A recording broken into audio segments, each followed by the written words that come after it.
fuel subsidy of 16 billion. I really find it inappropriate, because when you look at it, you are regularizing an amount of money of 16 billion, yet we already had a subsidy of from the fuel levy fund, which should have been used to subsidize the fuel prices.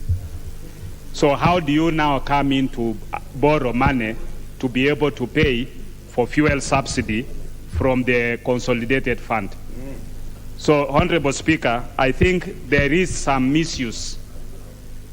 When you even talk of 1 billion being used for drought mitigation, as we speak today, Honorable Speaker, there are parts of Kenya where it is raining. We're talking of areas not in the North Rift and South Rift. When you go to even Western Kenya and some parts of the South Rift, people are harvesting. I heard the other time some unscrupulous dealers saying that they should be allowed to import. Right now, we are actually in the our maize is at beyond even the top tracing, is at tasseling level, meaning within the next 2 months we should be now preparing to harvest.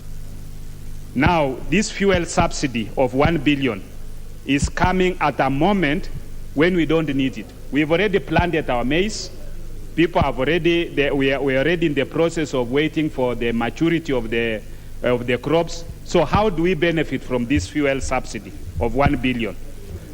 And yet, even the 1 billion that was the fertilizer that has been subsidized with the 1 billion, it's not available, because many of the farmers, take for instance Kitale in the North Rift, many of the farmers have been going to the cereals. They line up for 2 weeks without getting the fertilizer subsidy, the subsidized fertilizer. So whom are we